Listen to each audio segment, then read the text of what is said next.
오늘은 암호 프로토콜에 대해서 설명해 드리겠습니다. 지난 두 노트 통해서 암호 알고리즘에 대해서 설명해 드렸고요. 그 암호 알고리즘을 블랙박스 형태로 설명드린 거예요. 내부는 어떻게 생겼는지는 설명 안 드렸어요. 근데 이 알고리즘들이 어떤 용도로 쓰이고 어떤 특징들을 갖고 있는지는 설명해 드렸습니다. 5종류에 대해서. 자,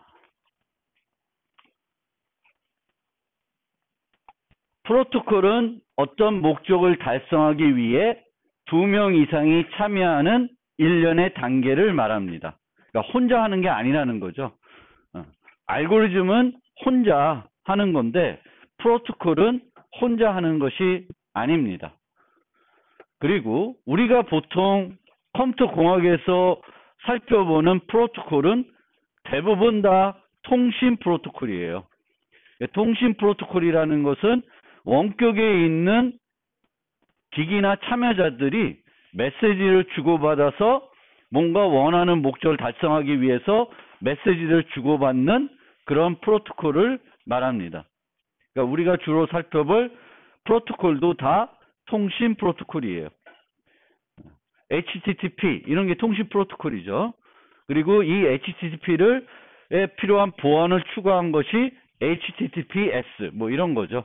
그래서 그런 프로토콜들을 살펴볼 거고요.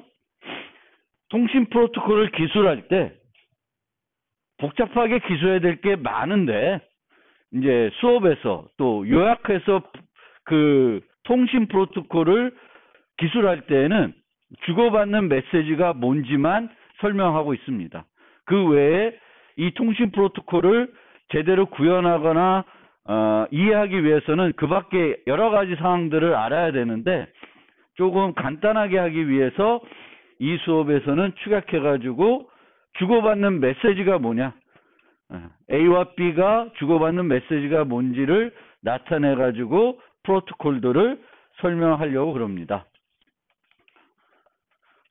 이 프로토콜의 특성은 네 가지가 있는데 당연히 여러 사용자들이 이렇게 진행을 하는 거기 때문에 이들이 프로토콜의 그 진행 방법을 알고 있어야 돼요. 사전에 다 알고 있어야지만 그 프로토콜에 따라서 수행을 하겠죠. 그리고 그렇게 하기로 서로 약속은 돼 있어야 됩니다. 그 다음에 당연한 거지만 모호하지 않아야 되겠죠. 내가 메시지 받고 뭐 해야 될지 몰라. 그러면 그거는 프로토콜로서 제대로 구성이 된 것이 아닙니다. 그리고 완전해야 됩니다. 완전성이라 그러는데 그거는 아까 중요한 게 이 목적이죠. 이걸 하는 이유가 있는 거죠. 그리고 이 프로토콜을 진행해서 완료가 되면 그 목적이 달성이 돼야 되는 거죠. 이메일 프로토콜은 이메일을 수신해야지. 수신이 안 되면 안 되겠죠. 그래서 목적이 있는 거예요. 그 목적이 달성이 돼야 됩니다. 용어를 하나 설명드리면은 프로토콜 런, 영어로 런이라고 하는데 우리말로 그냥 수행이라고 하겠습니다. 프로토콜 수행. 그래서 프로토콜의 임의의 단일 실행을 말하는데 특정한 순간에 프로토콜 수행이 하나만 일어나는 게 아니라 여러 개가 동시에 일어날 수 있습니다. 웹을 우리가 생각해 보면 쉽게 이해할 수 있죠. 웹서버가 한 번에 하나의 브라우저만 처리해 주는 건 아니죠. 여러 그 요청들을 다 처리해 주는 거예요. 네이버 서버가 딱 여러 사용자들을 처리해 주고 있습니다. 그러면 여기서 잘라가지고 요 한 사람, 한 브라우저와 네이버 서버 간의 어떤 프로토콜 진행하는 것을 우리는 프로토콜 수행이라고 그럽니다. 그러니까 여러 런들이 병행으로 수행될 수 있고 그렇게 프로토콜 수행이 완료되면은 주고받은 메시지들의 기록들이 있겠죠. 그거를 트랜스크립트라고 그래요. 그러니까 그 프로토콜 수행에서 교환된 메시지들의 집합을 트랜스크립트라고 합니다. 그래서 이 용어들이 이제 앞으로 제가 설명드려 나올 텐데 트랜스크립트가 뭔지 프로토콜 수행이 뭔지 좀 기억을 해 주시고요. 우리가 이제 살펴보려고 하는 거는 암호 프로토콜입니다. 일반 프로토콜이 아니라 암호 프로토콜인데, 이 암호 프로토콜은 간단히 설명하면은 암호 기술을 사용하는 프로토콜이에요. 그러면 왜 암호 기술을 쓰냐? 그거는 공격자들의 존재, 공격자들이 존재한다는 것을 가정한 상태에서 만들어지기 때문에 그렇습니다. 그러니까 우리가 일반적인 프로토콜은 공격자의 존재를 가정하지 않고 쌍방이 또는 여러 사용자들이 그 프로토콜의 약속대로 수행을 하면은 목적이 달성되게끔 프로토콜을 구성합니다. 물론 일반 통신 프로토콜도 비고의적인 어떤 오류에 대해서는 극복하는 방법들을 그 안에 포함을 합니다. 그런데 다양한 공격자들의 공격에 대해서는 일반 프로토콜들은 고려를 하지 않아요. 우리가 프로토콜을 만들 때에도 처음부터 공격자들이 존재하는 걸 가정해서 만들지 않고 공격자가 없다고 가정하고 프로토콜을 만들 수가 있겠죠. 그게 이제 일반 프로토콜이고, 거기에 이제 추가적으로 공격자들이 존재하더라도 프로토콜이 완료되거나 프로토콜이 완료되지 못하더라도 부당한 이득을 얻는 자들이 없게끔 만드는 것이 암호 프로토콜입니다. 그러니까 항상 암호 프로토콜을 만들었다고 해서 프로토콜의 목적이 달성되지는 않을 수 있어요. 뭐 서비스 거부 공격을 하면은 서비스 자체를 접근이 안 되는데 달성되게끔 해줄 수가 없는 거죠. 그렇죠? 그런데 암호 프로토콜 쓰면은 목적은 달성 안 되더라도 피해보는 사람이 없게끔 하는 거예요. 인터넷 뱅킹을 하는데 내가 이체를 하고 싶은데 이체는 못할 수가 있어요. 그렇다고 해서 내 돈이 엉뚱하게 딴 데로 빠져나가면 안 되는 거죠. 그것이 이제 암호 프로토콜과 일반 프로토콜의 차이입니다. 따라서 암호 프로토콜은 완전성도 제공해야 되지만 추가적으로 우리가 고려하는 여러 위협들로부터 안전해야 됩니다. 그게 보장이 돼야 이제 암호 프로토콜이고, 이 안전성을 제공하기 위해서 우리가 뭘 사용하냐? 암호 기술을 쓰는 거예요. 그래서 그런 차이가 있습니다. 일반 프로토콜과 암호 프로토콜은 공격자의 존재를 가정하고 공격자가 존재하더라도 목적이 달성되거나 부당한 피해가 없게끔 하는 것이 이제 암호 프로토콜입니다. 그러면 이런 보안을 위협하는 자들, 또 공격들에는 어떤 것이 있는지 좀 간단하게 소개를 하면은, 뭐 보안을 위협하는 이 공격자라는 용어를 영어에서는 여러 가지 용어로 많이 쓰여요. 근데 가장 많이 쓰는 영어로 했을 때 많이 쓰는 용어는 attacker입니다. 아니면 adversary, 뭐 이렇게 표현하는데, eavesdropper라는 표현도 가끔 쓰는데 쟤는 좀 성격이 좀 있는, 성격이 있다기보다는 좀 다른 애예요. 그러니까 도청만 하는 뭔가 그런 애를 얘기할 때 eavesdropper라는 얘기를 쓰는데, 공격의 종류를 살펴보면은 크게 공격은 수동 공격, 능동 공격으로 나눌 수가 있습니다. 더 심각한 피해를 주는 게 능동 공격이 되겠습니다. 수동 공격은 프로토콜의 진행을 전혀 방해하지 않고 공격하는 거예요. 주로 주고받는 메시지들만 수집해가지고 그 수집된 메시지들을 분석해가지고 뭔가 부당한 이득을 얻으려고 하는 공격을 말합니다. 그래서 이렇게 수동 공격을 하는 자들을 아까 말한 것처럼 eavesdropper라고 얘기하기도 해요. 영어로는. 능동 공격은 그에 반해서 프로토콜의 진행을 방해하면서 공격하는 것입니다. 그래서 어떤 개입들을 할 수 있냐면은 메시지를 삭제할 수도 있고 차단할 수도 있고 바꿀 수도 있고 재전송할 수도 있고 여러 가지 못하는 게 없는 그런 형태로 생각하시면 돼요. 그래서 이런 능동 공격을 방어해야 되는 게 이제 암호 프로토콜의 주 목적이 되는 것입니다. 그런데 이런 공격을 방어하는 가장 기본은 뭐냐면은 공격이 발생하고 있다라는 것을 알아채게끔 하는 거예요. 알아채면은 뭘 하면 돼? 중단시키면 돼요. 은행에서 이체 요청하는데 뭔가 문제가 있어. 그러면 이체를 안 해야 되는 거예요. 그래서 이 공격의 기본은 공격이 지금 뭔가 비정상적인 것들이 일어나고 있다라는 거, 정상에서 벗어났다는 것을 눈치채게끔 할 수 있게 만들어야 됩니다. 암호 기술을 써서. 그게 이제 기본이고요. 이 프로토콜에 이제 참여하는, 암호 프로토콜에 참여하는 참여자들이 있겠죠.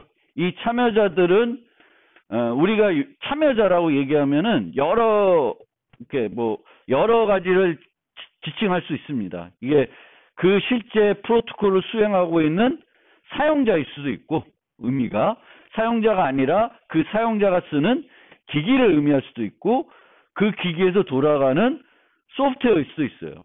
브라우저라고 할 수도 있고. 그러니까 그거는 참여자라고 하면은 이제 좀 문맥에서 얘가 지금 사용자를 얘기하는지 그 사용자가 쓰는 뭔가 기기나 소프트웨어 얘기하는지 좀 파악해서 이해하실 필요가 있고요.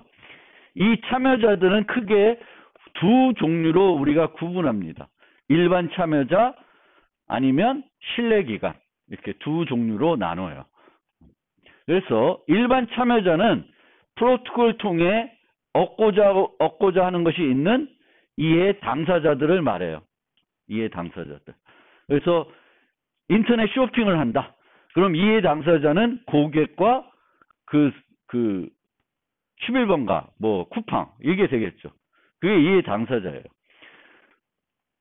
그런데 TTP는 프로토콜의 시행 결과에 대한 어떤 이해관계가 없고 어떤 참여자도 특별한 협력 관계가 없지만 원활한 프로토콜 수행을 위해서 도움을 주는 그런 참여자들을 우리는 제3의 신뢰기관, 영어로는 TTP라고 얘기해요. TTP.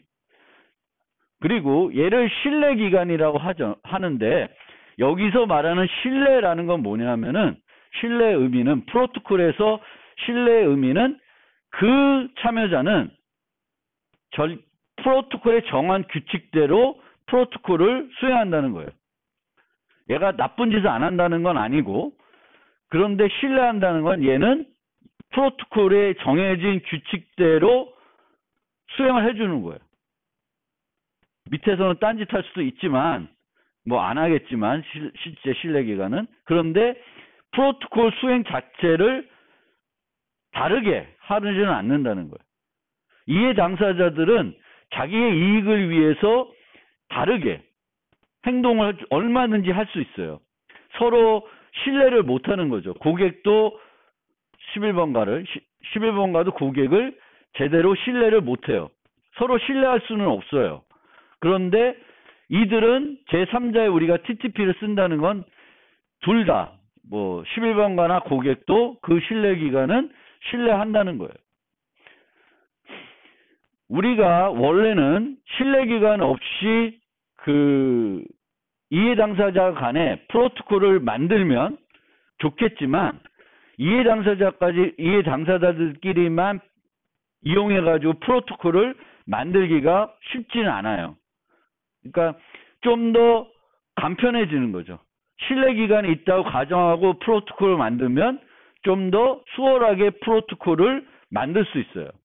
근데 신뢰기관이 없다고 치고 둘이 서로 신뢰할 수 없는 이해 당사 간의 프로토콜을 써서 어떤 프로토콜의 목적을 만들기에는 쉽지가 않다라는 거예요. 그래서 많은 경우에는 신뢰기관을 우리가 도입해가지고 쓰는데, 문제는 과연 실제 현장에서 우리가 신뢰할 수 있는 신뢰기관을 활용할 수 있냐, 믿을 게 있냐라는 거에 좀 그게 문제가 되는 거죠. 신뢰기관. 그런 문제는 있습니다. 그리고 이 신뢰는 나중에 한번 또 설명드리겠지만 서버에 대한 신뢰가 아니라 그 서버를 운영하는 기관에 대한 신뢰예요.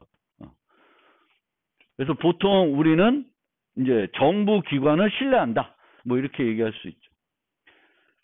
그것도 이제 나라마다 조금씩 달라요. 우리나라는 이제, 그러니까 미국 사회에 있는 미국 이런 서양에서의 신뢰라는 개념하고 또 동양에서의 신뢰하고는 또 서로 좀 달라요. 미국은 그 미국이란 나라가 만들어질 때부터 신용이라는 개념이 우리하고는 조금 다르죠. 우리는 보통 사기업을 잘 신뢰를 못해요. 그래서 오히려 공기업을 더 선호하죠. 근데 그 실제 그것도 뭐 여러 가지 있지만 기본적으로는 보통 사기업은 이윤을 추구하는 집단이기 때문에 사기업보다는 공기업을 신뢰하는데 미국은 그렇지도 않아요. 원래부터가. 그래서 그런 것도 나라나 어떤 특성에 따라서 이 신뢰라는 개념들이 이렇게 다 이렇게 똑같이 통용되지는 않아요. 근데 어쨌든 핵심은 우리가 이해 당사자 간의 프로토콜을 만들어서 수행하면은 좋겠지만 그게 어려워서 이제 신뢰기간이라는 걸 보통 둔다라는 거고요. 이 신뢰기간이 그럼 어떤 식으로 참여하냐에 따라서 우리는 크게 인라인, 온라인, 오프라인으로 분류할 수 있습니다. 인라인은 모든 메시지가 그 TTP를 통해서 전달이 되는 거예요. 항상 TTP를 거쳐서 가요. 이런 형태로, 뭐 그게 TTP는 아니더라도 이런 형태로 통신하는 게 뭐가 있죠? 여러분들이 잘 쓰는 이런 형태의 통신하는 그 서비스 뭐가 있죠? 예? 뭐라 그랬어? 예. 메신저는 항상 이런 방식을 써요.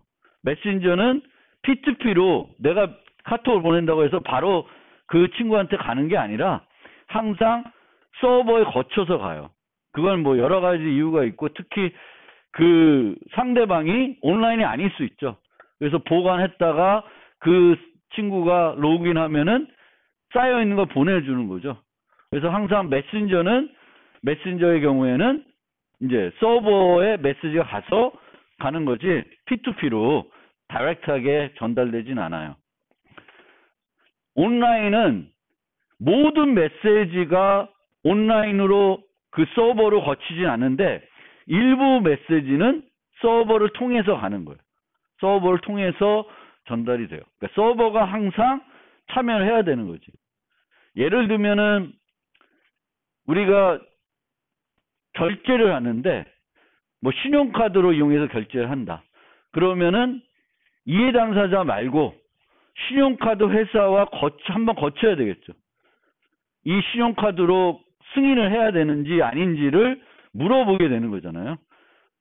그래서 모든 구간에서 우리가 프로토콜 수행할 때 그 신용카드 서버가 참여하지 않지만 완료하기 위해서는 그 신용카드 서버를 한 번은 거쳐가야 되는 거죠. 그래서 그런 게 이제 온라인입니다. 오프라인은 프로토콜 수행 과정에서는 직접적으로 참여하지 않지만 프로토콜을 하기 전에 또는 하고 나서 필요에 따라서 접근할 수 있는 그 서버하고 통신을 해야 되는 경우가 있는 프로토콜을 말합니다. 그러면 이렇게 세 개를 분류했을 때 인라인과 온라인의 문제점은 뭘까요? 인라인과 온라인의 문제점. 서버가 동작을 하지 않으면 프로토콜 자체가 수행이 안 되는 거예요. 얘는 그래도 수행이 돼요. 왜냐하면 끝나고 나서 필요할 때만 하는 거지 항상 요 서버에 접근해야 되는 건 아니거든요. 그런데 인라인, 온라인은 어쨌든 얘는 항상이니까 더 문제가 될 수 있지만 둘 다 어쨌든 서버가 중단이 되거나 서버에 접근이 안 되면은 그 프로토콜 자체의 수행이 불가능하게 되는 그런 서비스가 되겠습니다. 그래서 우리는 이쪽으로 하면 갈수록 좋겠죠. 만드는 게. 근데 아까 봤듯이 메신저 같은 경우에 특성상 이제 인라인으로 하는 특성이 있는 거죠. 그래서 그거를 좀 이제 서버를 쓰냐 안 쓰냐, TTP를 쓰냐 안 쓰냐로 좀 생각을 해보면은 TTP를 안 쓰는 프로토콜을 우리가 자체 강화 방식이라고 그래요. Self-Enforcing 프로토콜이라고 하는데 이해 당사자들만 참여해가지고 프로토콜을 만들어가지고 목적을 달성하게끔 하는 거예요. 그런데 얘가 가장 이상적인 형태이지만 TTP를 안 써도 되니까 이상적인 형태이고 실제 이해 당사자들만 뭔가 하는 거니까 이렇게 하는 게 제일 좋은데 모든 경우를 이렇게 만드는 것이 어렵습니다. 그래서 우리는 불가피하게 이제 중재자를 두게 되는데 이 중재 프로토콜 중에 이런 아까 봤던 오프라인 프로토콜 중에 오프라인 형태의 TTP를 쓰는 프로토콜 중에 판결 프로토콜이라는 것도 있어요. 그래서 얘는 뭐냐면은 이해 당사자들끼리 프로토콜을 수행하는데 문제가 생겼을 때는 이 판결자한테 트랜스크립트 우리가 교환했던 메시지를 줘요. 그러면 이 판결자는 그걸 보면 A가 잘못했는지 B가 잘못했는지 판단할 수 있게 하는 거예요. 그런데 이런 형태의 프로토콜도 만들기가 쉽지는 않아요. 왜냐하면은 뭐 해야 되냐면은 이 판결자는 트랜스크립트를 보고 A가 잘못했는지 B가 잘못했는지 판단할 수 있어야 돼요. 그러니까 그걸 판단할 수 있게끔 장치를 넣어놔야 되는데 그게 뭐 또 간단한 문제는 아니에요. 그래도 그런 식으로 프로토콜을 만들기도 합니다. 얘보다는 얘가 난 거죠. 얘는 항상 참여하는 형태를 우리가 말하는 거예요. 온라인 방식 형태를 말하는데 얘는 오프라인이지만 문제가 됐을 때 분쟁을 해결할 때만 서버가 개입하는 TTP가 개입하는 그런 형태가 되겠습니다. 그래서 아까도 말씀드렸는데 중재자를 사용했을 때의 문제점들을 좀 생각해 보면은 인라인하고 온라인의 경우에는 그 TTP가 동작하지 않으면 프로토콜 자체가 수행할 수가 없어요. 그래서 그 서버를 우리는 단일 실패점이라고 그래요. 보안에서 많이 나오는 얘기예요. 단일 실패점. 단일 실패점은 그 노드가 죽으면 그 노드가 서비스를 못하게 되면은 어떤 이유에서든지 전체 서비스가 중단되는 그런 것을 말합니다. 그래서 단일 실패점이 있으면 안 좋죠. 그래서 그거를 뭔가 분산시키고 서버를 여러 개 두고 이런 형태로 이제 뭔가 그 문제를 해결하는 거죠. 그 다음에는 이 신뢰성 문제. 아까도 얘기했지. 과연 우리가 얘는 신뢰 서버야 되는데 과연 우리가 실제적으로 신뢰할 수 있는가? 이제 그런 문제가 있고요. 당연히 중재자를 유지하고 관리하는 비용이 추가될 거고요. 이해 당사자가 하면은 깔끔할 텐데 비용이 이제 발생할 거고 통신 지원도 불가피화될 거고 또 이제 서비스가 많은 사용자들이 참여하게 되면은 얘가 항상 참여해야 되니까 얘는 요 병목 현상이 발생할 수도 있죠. 그러니까 얘가 실제 죽은 건 아닌데 지금은 능력이 안 돼서 서비스를 못 해주고 있는 거죠. 다른 애들을 다 처리하느라고. 그러면은 다른 애들은 서비스를 받고 있지만 나는 서비스를 못 받을 수 있게 되는 거죠. 그래서 병목 현상이 발생할 수 있고 좋은 공격 대상이 됩니다. 보통은 우리가 A라는 사용자를 공격하면 A의 권한만 얻을 수 있어요. 그러니까 김상진을 공격해가지고 김상진의 키를 획득하면은 김상진 행세만 할 수 있어요. 그런데 보통 서버 이런 형태의 서버를 두면은 서버를 공격해서 서버의 권한을 획득하게 되면은 A 행사만 할 수 있는 게 아니라 그 서비스는 모든 사용자의 권한을 행사할 수 있게 될 수도 있어요. 그러면 공격자들은 누구를 공격하겠어요? 김상진 공격해봤자 별 볼일 없겠죠. 그렇죠? 근데 서버를 공격해서 공격에 성공하면은 얻을 수 있는 게 많겠죠. 이득이 더 많아지는 거니까. 그래서 서버에 대한 공격을 이 서버는 좋은 공격 대상이 되겠습니다. 이제는 기본적인 것 좀 설명드리고 실제적인 프로토콜들을 암호 프로토콜들을 보여드리면서 이제 좀 설명을 해드리려고 하는데 거기에 이제 사용하는 어떤 표기법, 이번 학기 내내 쓸 표기법들을 좀 간단히 소개하면은 요런 이제 그 영문자, 대문자를 써가지고 참여자들을 나타내요. 보통 우리가 많이 살펴보는 참여자는 2자 간 프로토콜이에요. 둘이 수행하는 웹브라우저와 웹서버 뭐 이런 거예요. 그럴 때 우리가 보통 이제 많은 암호 관련된 서적에서는 앨리스 팝 이런 얘기를 해요. AB, 앨리스와 팝 간의 프로토콜을 진행한다. 그래서 AB라고 얘기하고 그리고 아까 보면 이제 중재자들이 등장하니까 중재자들을 S로 보통 칭해요. S. 그리고 중재자가 아닌 그 공격자를 보통 C라고 얘기를 합니다. 그래서 A, B, C, S. 물론 프로토콜이 A, B 간이 아니라 또 또 있을 때는 C가 일반 참여자, 공격자가 아니라 참여자일 수도 있어요. 어쨌든 이런 식으로 우리가 보통 이자 간 어떤 프로토콜 수행할 때는 이런 식으로 많이 쓰고 그 다음에 이제 공개키에서는 이제 인증기관 같은 인증서를 발급받을 수 있으니까 혹시 인증기관이 나타나는 그런 프로토콜에서는 CA라고 하면은 인증기관을 얘기해요.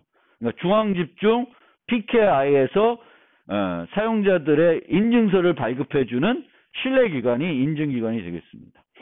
그 다음에 키는 K를 이용해서 나타내는데 앞에 플러스 마이너스가 없으면은 대칭키예요. 대칭키. 이 대칭키는 대칭 암호 알고리즘에서도 사용될 수 있고 맥에서도 사용될 수가 있습니다. 그리고 이렇게 밑에다가 이제 서브스크립트로 A, B 쓰면은 요거는 A, B 간에 공유하는 키다. 이렇게 하는 거예요.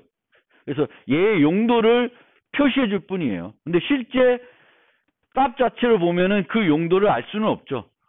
요 키 자체는 그냥 128비트는 128비트 랜덤한 값일 테니까 거기에 뭐 AB 이름이 써져 있지 않은데 우리가 프로토콜 하면서 요 키는 둘이 쓰려고 하는 키다라고 보여주는 것 뿐이지 거기에 뭔가 레이블이 붙어 있는 건 아니라고 그런 오해는 하지 마셔주시고요. 마찬가지로 여기도 A의 소유의 그 공개키, 개인키를 얘기하고 우리가 프로토콜을 서술할 때 타임스탬프하고 난스 같은 걸 많이 쓰는데 이때에도 TANA는 그 A의 거다 이게 아니라 만든 사람이 A다라는 걸 얘기해요. 타임스탬프를 찍은 사람이 A고 난스를 생성한 사람이 A다라는 거예요. 난스는 한 번만 쓰는 어떤 숫자 이런 개념이에요. 그리고 우리가 5가지 알고리즘을 살펴봤는데 해시 함수는 이렇게 H 하나로 쓰이고요. 그 다음에 메시지의 암호는 이런 식으로 대칭 암호지 암호. 물론 이것도 플러스 K 하면 이제 공개키로 암호가 되겠죠. 그래서 암호할 때 이런 표현 쓰고 서명은 이렇게 하는데 서명에서도 서명 키가 중요할 수도 있고 키가 뭔지는 중요하지 않고 A가 한 거다가 더 중요할 때 그렇게 이해하는 게 편리할 때는 K를 안 쓰고 그냥 A라 쓸게요. 그러면 A의 서명 이렇게 보면 A의 서명 키로 했겠죠. 그렇게 보시면 되겠고 맥이 있고 또 메시지를 암호하는데 여러 요소들 함께 암호할 수가 있어요. 그때 요 기호를 쓰는데 요거는 비트 결합이라고 생각하시면 돼요. 요 값을 비트들을 결합해가지고 큰 메시지를 만들었다고 생각하시면 돼요. 그래서 요 기호를 쓰고 XOR와 가끔 쓰일 것이고 그 다음에 인증서 이렇게 쓰일 것입니다. 자, 그리고 이제 이 암호 프로토콜에서 암호 프로토콜은 이제 암호 기술을 사용한다고 얘기했는데 그 사용하는 암호 기술 중에 가장 기본이 되는 암호 기술이 바로 전 2장, 3장에서 살펴봤던 암호 알고리즘들이에요. 그리고 암호 프로토콜을 만들 때에는 내가 사용하는 이 암호 알고리즘들은 이상적인 암호 알고리즘이다. 완벽하다라고 가정하고 그냥 만들게 됩니다. 근데 실제 나중에 만약 암호 프로토콜을 그 현장에 구현해가 쓸 거면은 어느 정도 수준의 안전성이 요구하는지는 면밀히 분석을 해야 돼요. 그런데 프로토콜을 만들 때는 그냥 암호 알고리즘들은 이상적인 암호 알고리즘 내가 가지고 있다라고 가정하고 이렇게 설계를 하게 됩니다. 그래서 그거는 이제 설계의 복잡성을 좀 줄이기 위한 요구일 뿐입니다. 그러면 암호 프로토콜을 보통 어떻게 설계하냐면 뭐 소프트웨어 설계하는 것과 별 차이는 없어요. 정의 내리고 분석하고 설계하고 구현하고 이런 형태가 되는 거죠.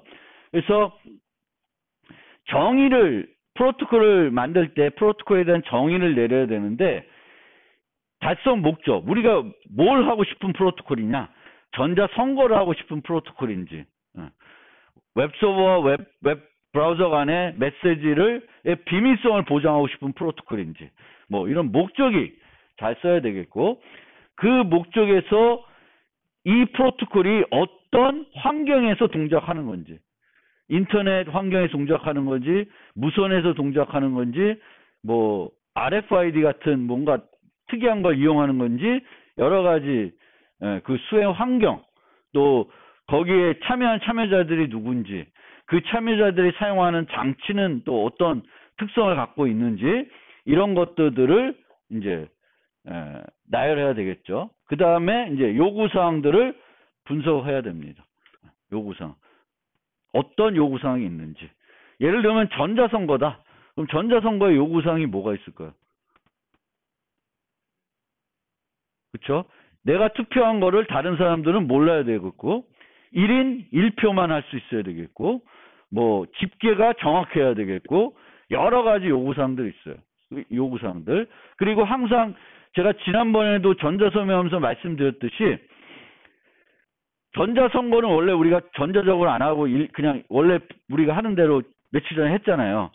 그러면은 전자선거가 되면은 원래 선거가 갖춰야 될 요구사항들을 전자선거도 다 갖춰야 되죠. 근데 얘는 그것만 갖춰야 되는 게 아니라 추가가 됩니다.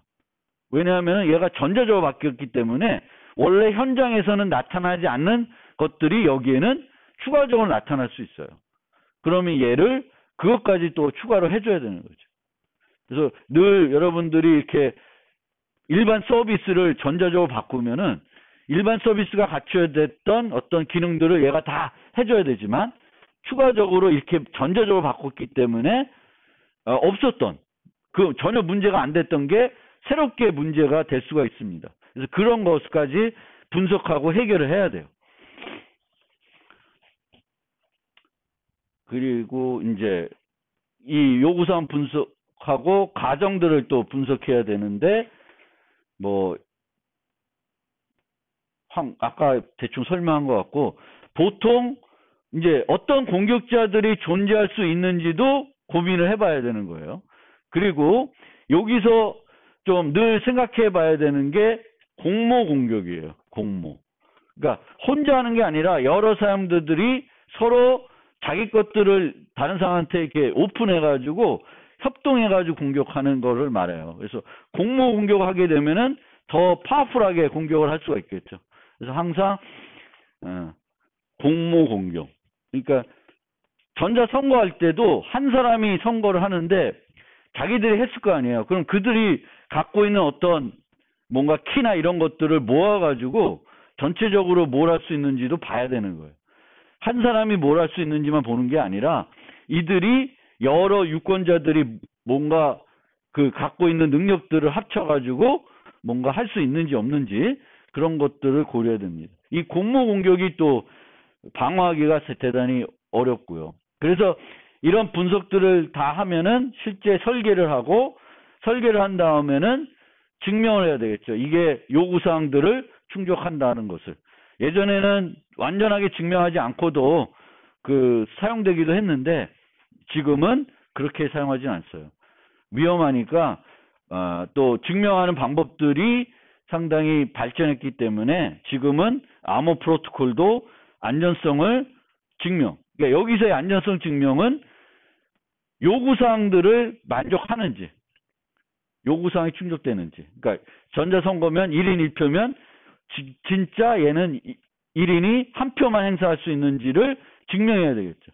그리고 뭐 표의 비밀성은 유지가 되는지 증명을 해야 되겠고, 그 요구사항들이 다 만족한다는 것을 증명을 해야 됩니다. 보통 요 앞에 가정에서 참여자에 대한 가정을 하는데, 일반 참여자, 이해 당사자들은 서로 신뢰하지 않는다고 놓고요. 하지만 신뢰 서버를 사용하는 경우에는 서버에 대해서는 이제 신뢰한다고 가정을 합니다. 보통은 프로토콜 전체적으로 다 신뢰한다고 가정하는데, 프로토콜의 일부에 대해서만 저 서버를 신뢰하는 경우도 있습니다. 그러니까 그거는 또 그때 와서 좀 다르고요. 근데 보통 일반적으로는 신뢰 서버이면은 전적으로 신뢰하는 형태가 되겠습니다. 그리고 공격자들에 대한 보통 일반적인 가정에는, 첫째, 공격자들은 프로토콜에서 주고받은 모든 메시지를 볼 수 있다고 가정합니다. 실제로 인터넷 통해서 교환이 되면은 그걸 못 보게끔 막는 건 오히려 더 힘들어요. 뭐 도청하는 거는, 인터넷으로 교환되는 메시지를 수집하는 건 어렵지 않죠. 그래서 그렇게 가능하고, 또 공격자들은 항상 프로토콜의 진행을 방해할 수 있다, 능동 공격을 할 수 있다는 걸 가정합니다. 그리고 이 공격자들은 정상적으로 참여할 수 있는 사용자일 수 있고 그렇지 않은 참여자일 수도 있어요. 그리고 네 번째로, 오래된 키들은 노출될 수 있다고 또 가정을 해봅니다. 그러니까 우리가 이건 뭘 보고자 하냐면, 키가 만약에 노출이 됐을 때 어떤 문제가 발생되는지를 사전에 분석해 볼 필요가 있는 거예요. 내 키를, 어떤 사용자의 키가 노출됐을 때 선거에 어떤 영향을 주냐, 뭐 이런 것들을 다 분석을 해야 되는 거예요. 그리고 공모 공격할 수 있다는 것을 가정합니다. 그래서 이런 가정하에 안전하다, 아니면 피해가 최소화된다, 뭐 이런 것들을 이제 살펴보겠습니다.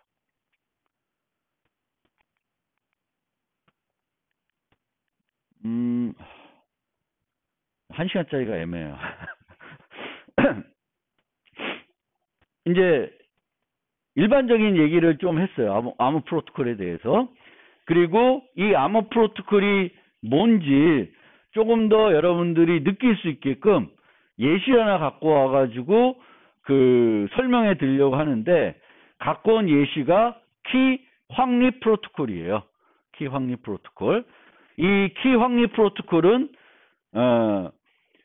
우리가 웹에서 브라우저하고 웹서버 간에 HTTPS를 할 때 실제 메시지를 주고받기 전에 키 확립 프로토콜을 수행을 해가지고 브라우저와 웹서버가 대칭 키를 하나 공유하게 됩니다. 그리고 그 키로 이제 메시지를 교환하게 돼요. 그래서 원격에 있는 사용자들이 대칭 키를 공유할 수 있게, 안전하게 공유할 수 있게 해주는 프로토콜을 우리는 키 확립 프로토콜이라고 합니다. 그래서 여기서 말하는 키는 보통 세션 키예요. 한 번 쓰고 버리는, 그 세션 동안에만 쓰고 버리는 키입니다. 그래서 이렇게 우리가 세션 키를 사용하는 이유는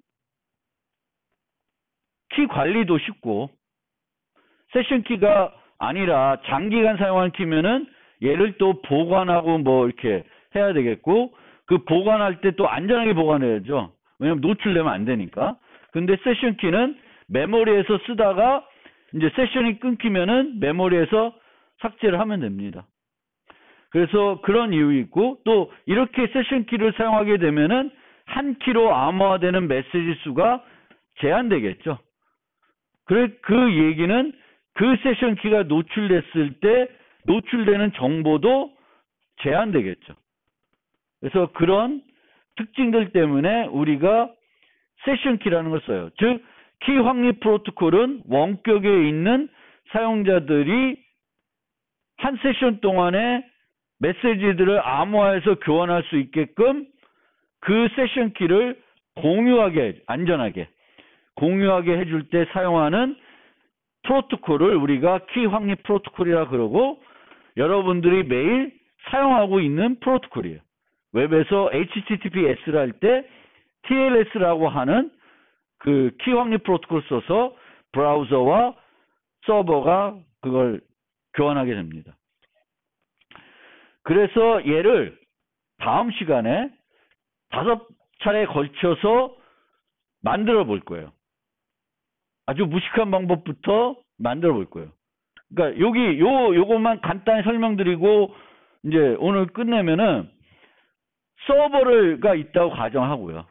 서버 없으면 또 얘기가 복잡해지니까 서버가 있다고 가정하고 사용자들은 서버하고 장기간 대칭키를 공유하고 있다고 가정합시다. 실제 이 장기간 키를 그럼 어떻게 공유하냐? 이것도 간단한 문제는 아닌데 여러분들이 갖고 있는 핸드폰에 유심이 있죠. 그 유심에도 키가 들어가 있어요. 그래서 이 키는 내가 유심을 꽂으면 여기에 들어가 있는 거죠. 그리고 그 유심에 들어있는 키는 이동통신사가 알고 있어요. 유심 얘가 몇 번 꽂았는지 아니까 키를 저기 갖고 있어요. 그러면 이 핸드폰을 인증할 때 그 키를 이용해서 인증을 하게 돼요. 그러니까 요 유심에 저장되어 있는 키는 무슨 키예요? 장기간 키예요. 그리고 누구와 공유하는 키예요? 통신사, 이동통신사와 공유한 키고 이동통신사가 여러분을 식별할 때 사용하는 키예요. 나도 내가 인지하지 할 필요는 없는데 그렇게 키예요. 그럼 그런 식으로 장기간 키를 공유할 수도 있어요. 옛날에 지금은 좀 다른데 여러분 되게 어렸을 때 스카이 TV 알죠? 위성 TV. 그때 이제 지금도 IPTV 있으면은 셋톱 박스가 있죠. 근데 지금은 그 셋톱 박스에 이렇게 스마트 카드를 꽂게 돼 있진 않아요. 그 내장돼 있을 텐데 옛날에는 스마트 카드를 꽂게 돼 있어요. 그래서 그 설치한 사람이 오면은 거기에다가 새로운 카드를 꽂는데 거기에도 뭐가 들어가 있냐면은 키가 들어가 있어요. 그 키와 그 스카이 TV 회사랑 또 장기간 키를 공유하는 거죠. 그런 식으로 장기간 키를 우리가 대칭 키를 그렇게 공유할 수 있습니다. 그래서 그런 키가 있다라고 가정하면은 A는 서버하고 여러분은 이동통신사하고 키를 갖고 있어. B도 그 이동통신사 갖고 있어요. 하지만 A와 B 간에는 키가 없죠. 그러면 A와 B 간의 키를 만들기 위해서 서버의 도움을 받는 거예요. 서버의 도움을. 그래서 프로토콜을 여기서 어떻게 진행하냐면 나 앨리스야. 나 밥하고 통신하고 싶어. 그러면 서버가 키를 만들어서 주는 거예요. 근데 이렇게 주면 어떻게 돼요? 이거는 아무와도 안 했죠. 그럼 비밀성도 보장이 안 되고 아무것도 안 되는 거예요. 문제가 심각한 거지. 이 프로토콜을 이제 조금씩 첫 번째, 두 번째 이렇게 가면서 발전시켜서 그나마 마지막 가면은 나름대로 안전한 프로토콜을 보여드릴 거예요. 그러면서 중간중간에 어떤 문제가 발생할 수 있는지, 프로토콜을 잘못 만들면 무슨 문제가 발생할 수 있는지도 소개해 드릴 겁니다. 그래서 그거는 지금 시작할 수가 없고 시간 관계상 그거를 이제 다음 시간에 여기서부터 키확립 프로토콜 요구사항부터 차근히 설명해 드리겠습니다. 오늘 여기까지 하겠습니다.